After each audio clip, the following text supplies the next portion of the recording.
O transporte público permanece sendo alvo de reclamações em toda a macro-região. Empresas seguem descumprindo normas contratuais e sobra para o usuário um serviço ruim, sem conforto e que custa cada dia mais caro. O movimento à espera do ônibus só aumenta. E a gente que depende do veículo para o trabalho, para os estudos e até para o passeio.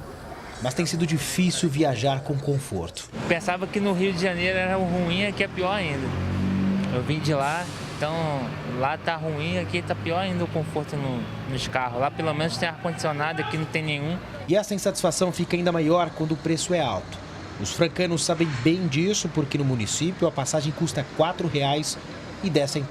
Não cabe, o valor é muito alto para um serviço inadequado. Tá bastante alto, né, pro trajeto curto, pro atendimento ruim, né? O motorista trabalhando sozinho, isso tá bem complicado. A reclamação existe porque a São José, que presta serviço há mais de 50 anos na cidade, não tem renovada a frota e ainda descumpre exigências contratuais. A empresa já foi, inclusive, alvo de uma comissão especial de inquéritos na Câmara.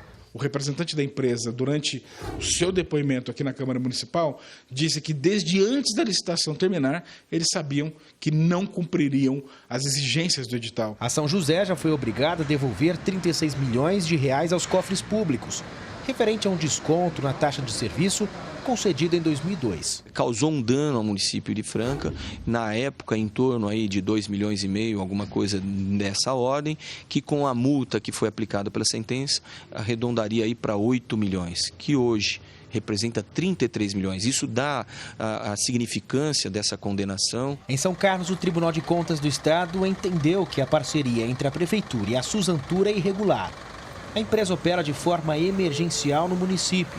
Vários processos solicitatórios já se arrastam por longos meses. A Suzantura ameaçou deixar de operar na cidade caso o subsídio de 4 milhões não fosse pago pela Prefeitura. E no meio dessa disputa estão os usuários que estão cada vez mais insatisfeitos. O transporte é uma porcaria, não tem horário certo, nunca teve, né? Atrasa, é sujo, quando chove molha dentro, é assim. O transporte é de má qualidade, os ônibus são defasados, eu acho que precisa fazer realmente reformular esse transporte público, são casos que precisam modificar bastante. Foi decretado um estado emergencial para intervenção no serviço de transporte público, uma vez que o serviço de transporte público, segundo o artigo 6º da Constituição, é uma obrigação do poder público colocar à disposição do cidadão. Ribeirão Preto teve um dos menores reajustes do estado de São Paulo, mas mesmo assim está caro para quem depende do serviço, que custa hoje R$ 3,95. E os problemas são os mesmos. Eu esperei uma meia hora já para vir lotado. Sentado é a coisa mais rara que existe. É, foi difícil. Quase impossível. Quase impossível. Tá muito fluxo aqui de ônibus, sendo que tem 2 terminais lá em cima parados, né? Os andarilhos para virar porcariada. Deveria de liberar logo os terminais lá de cima para resolver esse problema de ônibus. Qual nota que você dá para o transporte de Ribeirão Preto hoje? Hoje, nota 0. Zero? 0. Vários termos de ajustamento de conduta, os famosos TACs, foram ajustados entre Ministério Público, Prefeitura e consórcio, mas nenhum representante da população foi ouvido em nenhuma dessas ocasiões, aquele que realmente se utiliza do transporte público. A gente não ouve falar em nenhum representante do Ministério Público ou da Prefeitura ou até do próprio consórcio pró-urbano se utilizar do transporte coletivo. Quem usa é a população, que nunca é ouvida. O consórcio pró-urbano, responsável pelo serviço, já é alvo da 2ª CPI do transporte. A investigação constatou que a empresa descumpriu 22 cláusulas previstas no contrato e não sofreu nenhuma penalidade da antiga gestão. Para o advogado, o contrato já deveria ter sido rompido. Não havendo esse cumprimento, a Prefeitura pode sim exigir o cumprimento do contrato e, em último caso, romper o contrato com o pró-urbano e assim abrir nova licitação para empresas que possam gerar o serviço de transporte coletivo na cidade. Em Sertãozinho foi diferente. A Prefeitura perdeu a paciência com a empresa Directa, que era responsável pelo serviço na cidade, e encerrou o contrato de concessão. O rompimento aconteceu depois que funcionários da empresa iniciaram uma greve no início da semana por falta de pagamentos nos salários. A Directa já havia recebido punições anteriormente. Agora foi multada em 5% do valor contratual e ainda está proibida de participar de licitações por 2 anos. Na verdade, foi um alívio para quem depende do serviço na cidade e enfrentava a superlotação, frota antiga e muitos outros problemas. De vez em sempre estava quebrado, às vezes a gente vinha pagar uma conta, alguma coisa aqui, na hora de voltar, cadê o ônibus? Não tinha que se virar para voltar. E para não deixar 7.000 pessoas sem transporte, a prefeitura fez uma contratação emergencial. A partir de agora, esta empresa vai operar nas 13 linhas do município. São ônibus executivos e sem catracas. Por isso, até a chegada da frota adaptada, o serviço será gratuito. A empresa cedeu os veículos e a prefeitura o combustível. Já existe um processo licitatório em andamento e a população espera que agora o serviço na cidade seja melhor daqui para frente. Eu espero que seja melhor, que eu pego todos os dias. Araraquara vai na contramão do que acontece em todas as cidades. O município privatizou a companhia Trólebus Araraquara, que há mais de 50 anos realizava o transporte coletivo. O consórcio investiu na compra de 90 ônibus novos, todos com elevador e câmeras de segurança. A gente encontra cidades aí com o mesmo número de habitantes que Araraquara, que está tendo muitas dificuldades com o transporte. E o nosso da cidade, os problemas que vêm são problemas operacionais mesmo, né? Natural, inerente de qualquer transporte coletivo em qualquer lugar do mundo. E o usuário reconheceu o investimento feito há mais de um ano. Uma pesquisa apontou que para 58% dos entrevistados, o transporte de ônibus na cidade está entre ótimo e bom. 28% o avaliam como regular e 14% julgam ruim o serviço oferecido no município. Mas sempre dá para melhorar. Vieram outros ônibus novos, né? Então a gente se sentiu assim mais confortada. Do ônibus é mesmo os horários. Eles estão demorando muito, você espera de 40, 50 minutos para você usar o ônibus. Rafael Aguiar para o Jornal da Clube. A Transerp de Ribeirão informou que cumpre com suas atribuições como gestora do sistema de transporte coletivo e que 83% dos horários das linhas estão em pontualidade. O consórcio pró-urbano não se manifestou. Em São Carlos, a Suzantur disse que irá respeitar o decreto da prefeitura e diz que sofre com a falta de repasse do subsídio desde janeiro. A São José de Franca e a Directa de Sertãozinho não se pronunciaram. Agregando valor às comunidades e integrando ao vivo a macro-região, formando opinião, em Ribeirão Preto está o advogado e especialista em trânsito Ademar Padrão. Em São Carlos, o advogado José Pereira dos Reis. Em Araraquara, a especialista em planejamento urbano e transporte Elaine Ribeiro. Em Franca, o advogado Acir de Matos. Você, aí de casa, pode participar pelo Twitter e Facebook com a hashtag Jornal da Clube. Ô Fetô, o que, afinal de contas, precisa ser feito para corrigir os problemas do transporte coletivo apresentados na matéria? Bem, é um conjunto de atitudes.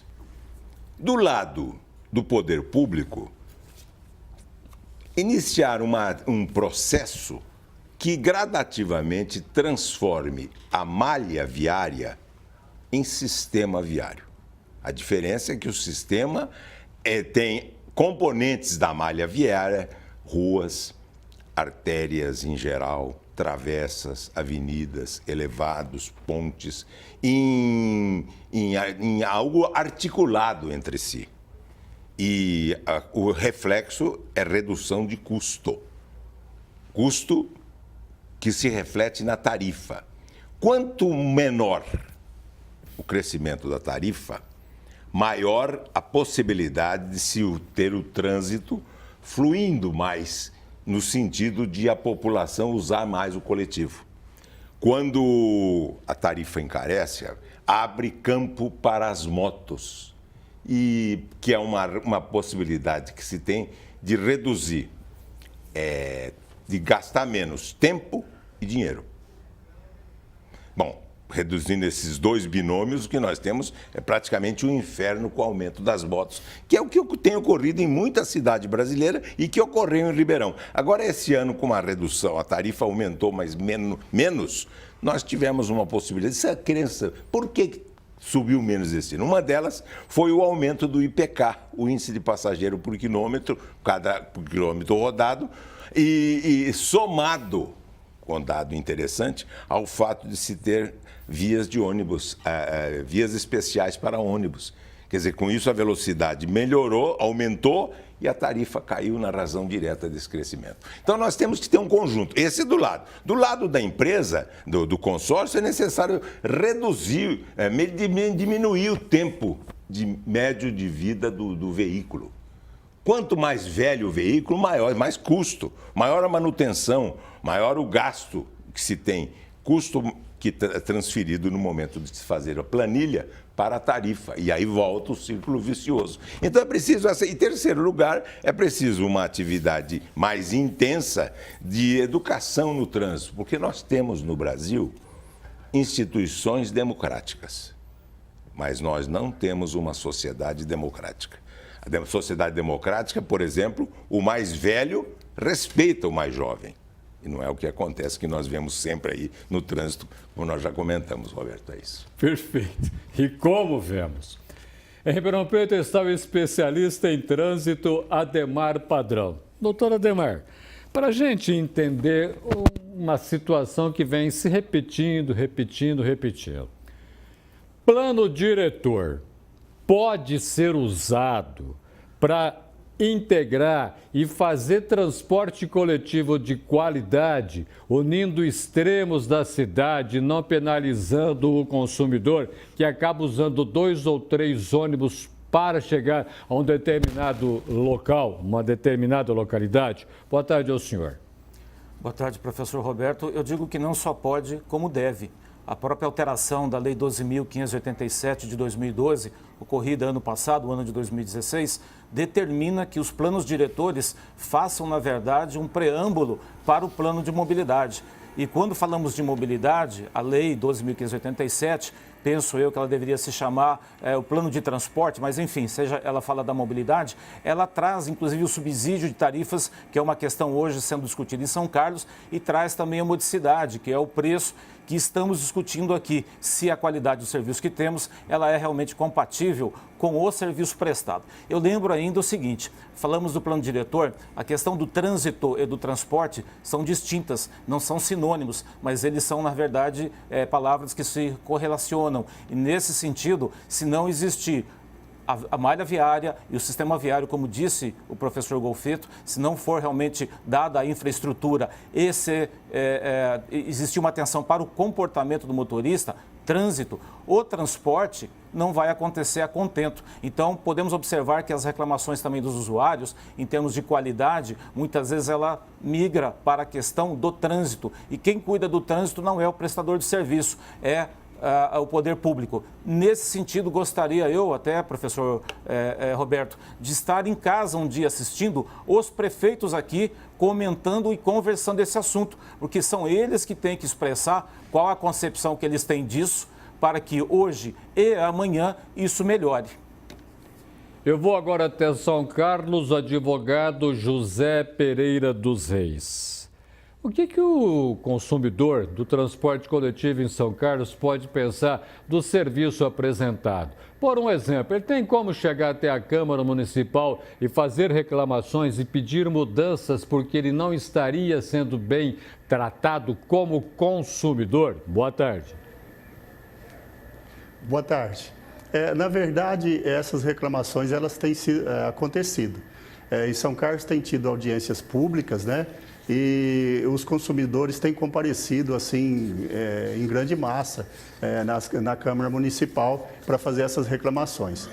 Mas São Carlos ela passou por um período muito longo com uma empresa antiga que tinha aqui e através de uma ação civil pública do Ministério Público, esse contrato foi rompido e se instalou uma empresa nova com um contrato por tempo determinado. Hoje nós estamos passando aí por um período de transição Na verdade, dia 14, a Prefeitura já determinou, através de decreto, uma nova contratação de uma empresa. Mas a Prefeitura daqui, eu acredito assim, que ela visa mais o lucro do que oferecer um transporte público de qualidade. Por que eu falo isso? Porque a Prefeitura ela vai tirar esse subsídio que ela tem dado ao longo do tempo para aquelas pessoas que não pagam ou que têm desconto e mesmo assim a tarifa ela vai ficar no mesmo valor. Então esse estudo deveria ter sido feito antes de contratar essa nova empresa. Por quê? Porque se tirando o subsídio a tarifa vai ficar no mesmo valor e dá para manter o mesmo valor, por que esse estudo não foi feito antes para tirar esse subsídio da Prefeitura? Em contrapartida, a nova empresa vai ter que pagar para a Prefeitura, segundo o edital, em torno de 4 milhões de reais para poder concorrer e implantar a sua empresa aqui em São Carlos. Então, por isso que eu falo que ela visa mais o lucro do que oferecer um transporte público de qualidade para a população. Eu vou agora até Araraquara, especialista em planejamento urbano e transporte, Elaine Ribeiro. Elaine, para a gente entender, como é que dá para a gente pensar o transporte coletivo como prioridade nas nossas cidades? Por um exemplo, é possível a gente pensar num bom exemplo dado uma determinada cidade desta nossa macro-região servir de incentivo para outra cidade? Enfim, dá para trocar ideias a esse respeito? Boa tarde a você. Boa tarde a todos. Bom, o sistema de transporte coletivo, ele é um sistema que conta com vários autores, né? A comunidade, o usuário, os empresários e os trabalhadores da área. Pensando em relação ao governo, que seria a prefeitura agindo nesse sistema de transporte coletivo, ela tem o objetivo de melhorar a qualidade desse transporte com maior segurança, maior rapidez e comodidade desse usuário num custo menor. E nisso, as metas que ela tenta cumprir é o seguinte: você vai tentar fazer com que esse planejamento do sistema de transportes sempre priorize esse transporte coletivo. Por que priorizar o transporte coletivo? Além de você melhorar o sistema de trânsito, fazer com que flua, você também tem que pensar na sinalização, nos semáforos, faixas exclusivas, e tudo isso vem de responsabilidade da própria prefeitura, né? Outros métodos em relação, a gente tem que entender que o sistema de transporte coletivo, ele vai influenciar na ocupação do solo dentro das cidades. Você tem os bairros que vai ter esses funcionários que tentam vir trabalhar na região central, e todo mundo vai acabar utilizando esse transporte nos mesmos horários, seja no período da manhã, no horário de pico diurno, ou no horário da tarde, na hora que está todo mundo voltando para casa. Então, quando você está priorizando o seu transporte coletivo, você consegue reduzir a quantidade de carros por quilômetro. Então, você melhora não só para aquele usuário do transporte coletivo, você está melhorando o sistema de transportes da cidade. Perfeito. Daqui a pouco a gente volta a se falar, porque eu vou agora até Franca, advogado Assir de Matos. Assir, o que acontece com o transporte coletivo em Franca? Tem algum imbróglio no meio do caminho aí? Afinal de contas, arrumaram ou não arrumaram a situação da empresa que faz o transporte há décadas? Boa tarde. É complicado, né? Nós temos uma empresa em Franca que há vários anos, ela é a única que ganha as licitações, né? Tem licitação, então é feito de forma correta, jurídica, mas nós sabemos ainda, né? Depende de uma análise mais aprofundada, porque só uma empresa tem interesse em fazer o transporte público em Franca.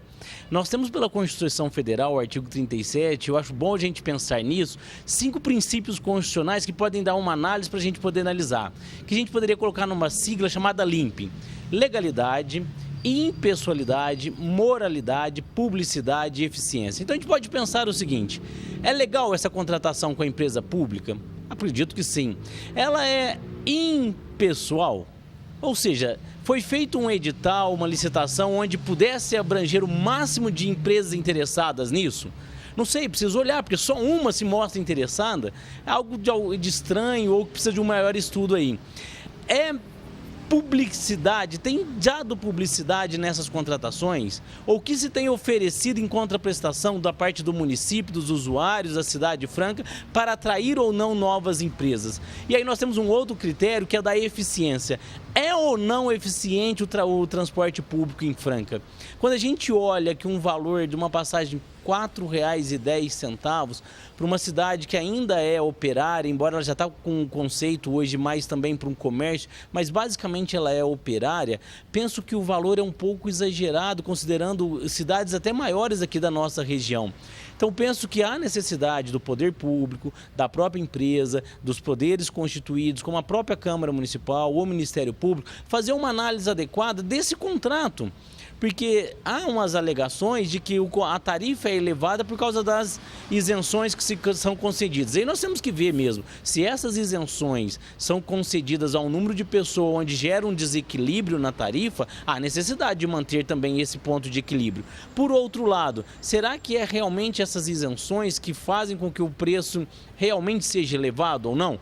Isso depende do que? Veja, vamos voltar lá para aqueles princípios de publicidade, abrir os números, jogar as cartas na mesa e falar assim, olha, para a empresa eu poder ter lucro, porque uma empresa vive de lucro, ela não está aqui somente para fazer um transporte público e tudo mais, ela quer receber.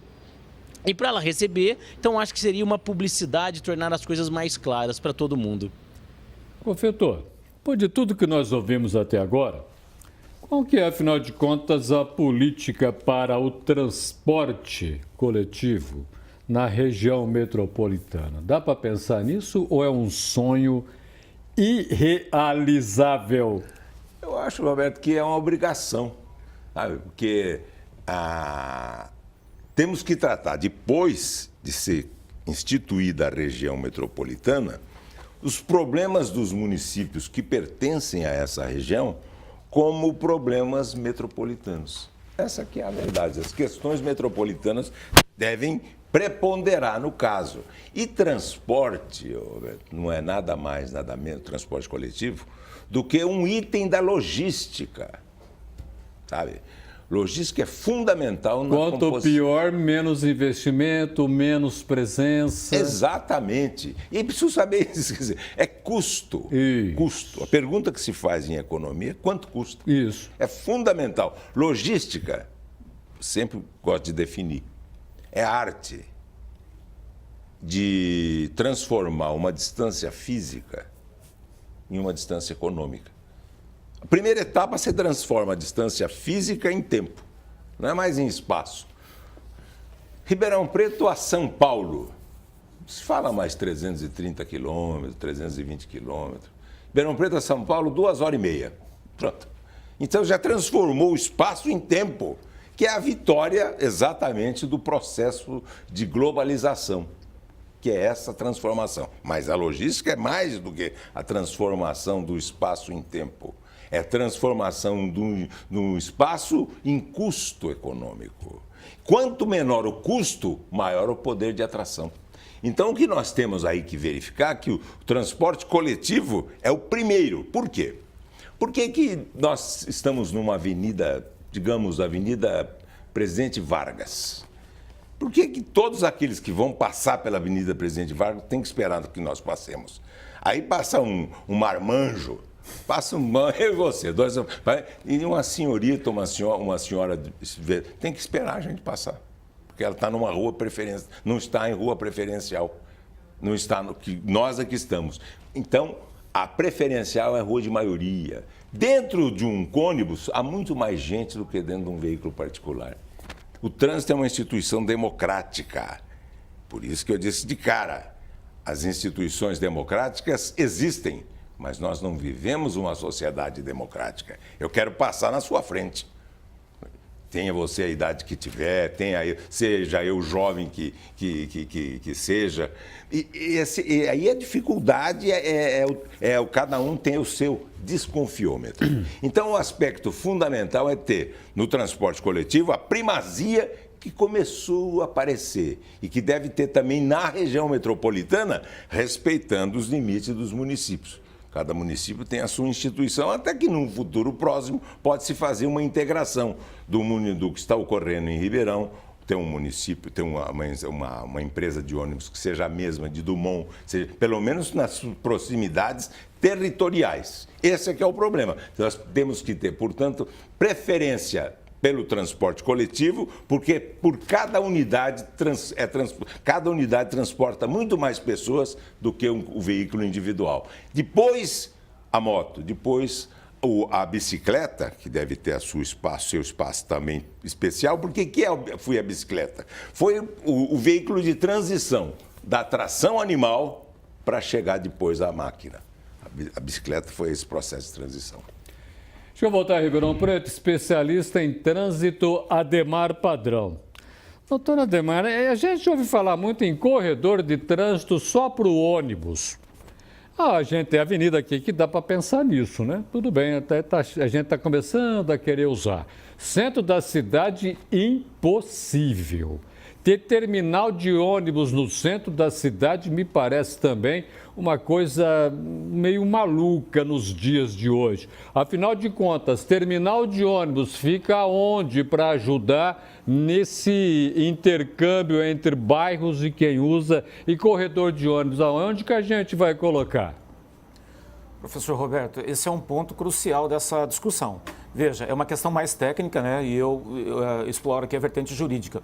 Aproveito apenas para dizer o seguinte: na Lei 12.587, no artigo 14, inciso 2º, determina a participação popular no planejamento até a fiscalização. Então, isso não acontece. Se não tiver essa cidadania, a gente vai continuar enxugando um pouco esse gelo. Mas na questão prática que o senhor colocou, eu penso o seguinte: Ribeirão Preto, eu já falei de outras situações, está na contramão do mundo, porque não se concentra mais a esse sistema de transporte via ônibus nos centros da cidade. E como o senhor disse, não existe estrutura física para que seja possível os corredores não preferenciais, mas sim os prioritários. Não temos espaço. Então, tecnicamente, existem muitas saídas. Inclusive, a cidade e a nossa região, dentro da região metropolitana de Ribeirão Preto, existem pessoas capazes de desenvolver toda essa estrutura e essa concepção para a prática. Vou dar aqui um exemplo prático dessa semana. Uma senhora que faleceu, foi atropelada na Barão do Amazonas, aqui em Ribeirão Preto, com a Lafayette. São 2 pontos próximos nesse cruzamento que embarca e desembarca quase 400 pessoas a cada 15 minutos. Ali não tem estrutura. Se for usar esse tipo de estrutura, o veículo de transporte, o ônibus, necessariamente ele tem que ter o quê? Um para-brisa panorâmico para que não exista ponto cego para o motorista. Então, o senhor veja como é complexa a questão, e se não existir a concepção de quem tem o poder para decidir, nós não temos o resultado. Então, a Lei 12.587, eu insisto nela porque ela é uma boa diretriz, e é interessante o seguinte: hoje o município, no caso Ribeirão Preto também, usa o bônus dessa lei, que é para prever o subsídio e fazer uma parte do pagamento do transporte. Ok, mas e o ônus, que é justamente o quê? Trazer a sociedade de uma forma possível para participar do sistema e decidir o que pode, o que não pode, o que a sociedade quer ou não quer. Aqui agora apareceu na hashtag uma pessoa que está assistindo o programa e falou do ar-condicionado em Ribeirão Preto, no ônibus. Evidente que na minha concepção seria obrigatório um item de ar-condicionado, dada a nossa característica regional. Então, veja, não tem como a gente assistir isso da forma que está. É uma questão de concepção e de política pública na essência. Perfeitamente. O senhor estava falando em política pública, em concepção. O senhor é até São Carlos. Vou conversar com o advogado José Pereira dos Reis, pois, afinal de contas, São Carlos tem universidades ali que têm renome, universidades que pensam cidade e assim por diante. Afinal de contas, dá para conversar com a universidade, ela sair de entre muros para ajudar a pensar transporte coletivo, pensar em transporte no trânsito da cidade? Dá sim. Na verdade, eu mencionei no bloco anterior que foi feito um estudo aqui em São Carlos para a redução do valor da tarifa, porque a prefeitura ela contribui com a empresa que está aí com R$800 mil por mês de subsídio, aquelas pessoas que não podem pagar ou que têm desconto. E esse estudo foi feito por matemáticos e chegou-se à conclusão de que se a prefeitura continuar cobrando o mesmo valor, que é R$3,80 aqui em São Carlos, e até eu ouvi o meu colega aí falando de Franca, né? Se não me engano, a tarifa de R$4,10, e por sinal uma cidade um pouco menor que São Carlos, e aqui mantemos a tarifa de R$ 3,80. Segundo esse estudo feito por matemáticos aqui em São Carlos, se for tirado esse subsídio de R$ 800 mil que a prefeitura paga por mês para a empresa, mesmo assim, a empresa tem condições de manter o mesmo valor da tarifa, ou seja, R$ 3,80 sem esse subsídio. Então, por isso que eu disse que deveria ter sido feito esse estudo antes, porque então a prefeitura não estaria pagando esses R$ 800 mil por mês. Eu vou agora até Araraquara, especialista em planejamento urbano e transporte, Elaine Ribeiro. Elaine, para a gente entender, como que os municípios devem se planejar para melhorar e incentivar o uso do transporte coletivo? Como que é possível ensinar a todos a andar de ônibus, sendo classe média alta ou aquele que não é tão aquenhoado assim? Quer dizer, ônibus hoje, aparentemente, é só para pobre, mas se for bem usado, serve para todos, até para a cidade. Então, isso acaba sendo uma questão de cultura da população. Como que a prefeitura pode incentivar isso aí?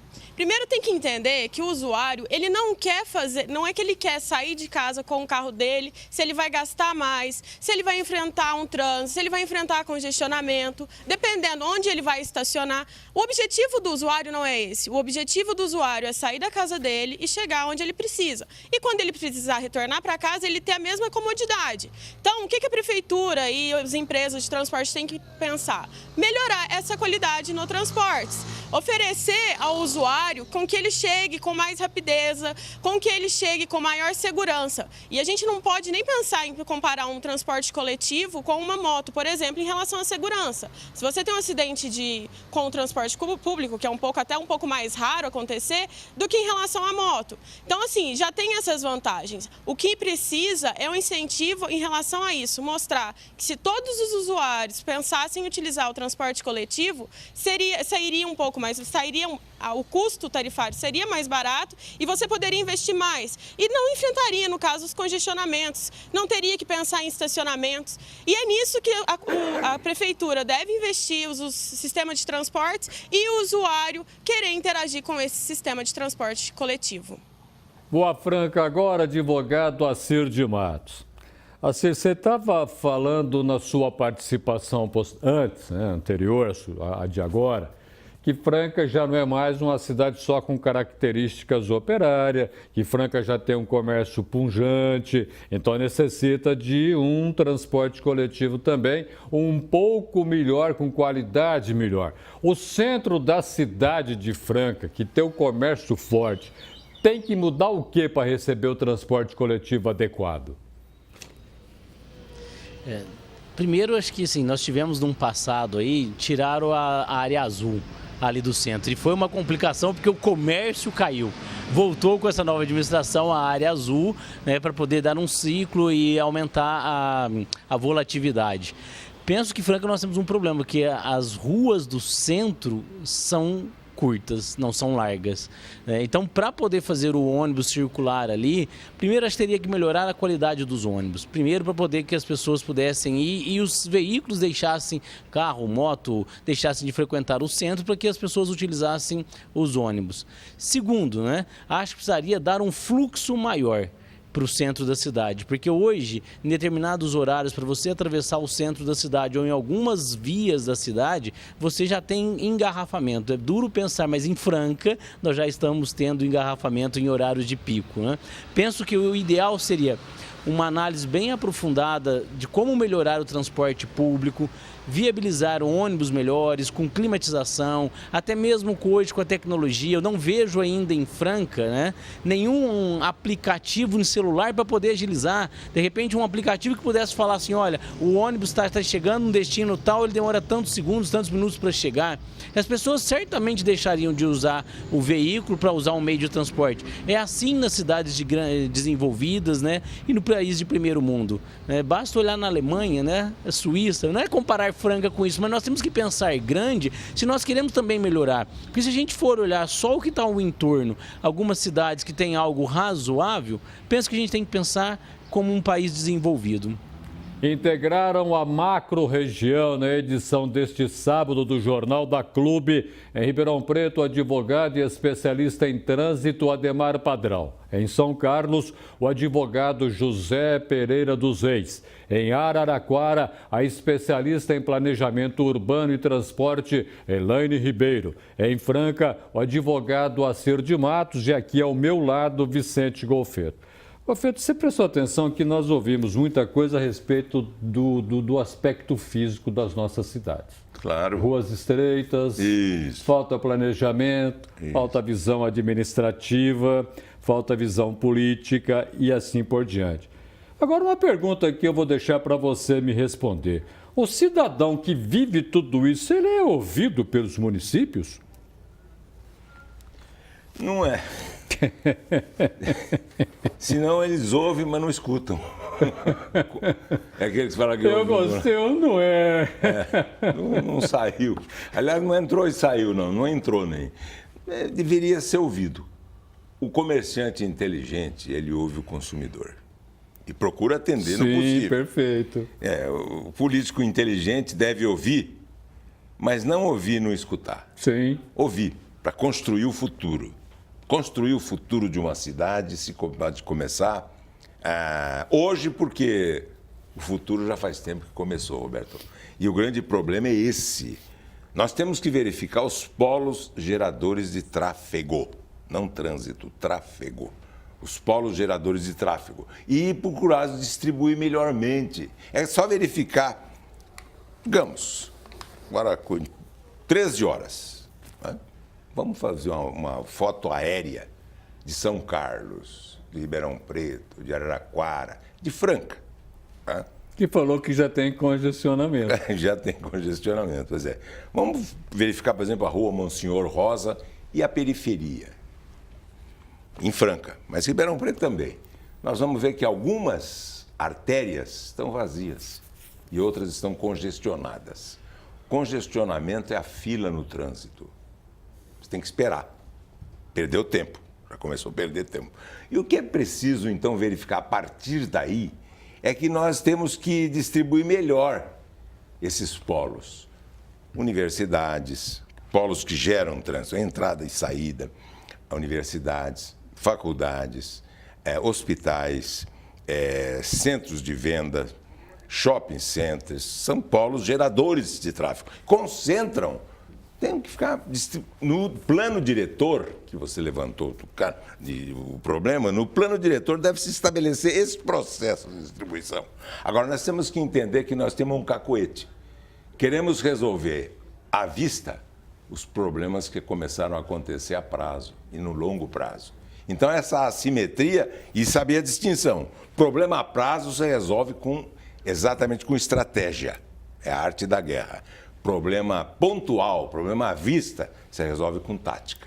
Começa a encaminhar com tática. Mas isso é um plano diretor em conjunto que um dia desse qualquer nós vamos começar a discutir, se Deus quiser, aqui também. Que os vereadores da região discutam antes, que depende deles. Deles. A prática, exatamente. A cidade é construída a partir da ação do prefeito. E da visão política que eles têm. Que eles têm, e do vereador. Agora, que são fundamentais para o futuro, na medida em que eles atuam no presente. Perfeito. A construir uma cidade é administrar seu futuro a partir do presente. Muitíssimo obrigado pela sua presença no Jornal da Clube. Eu agradeço a colaboração, como sempre, Roberto. Muito obrigado. Obrigado, Golfeto. Obrigado. Deus te abençoe.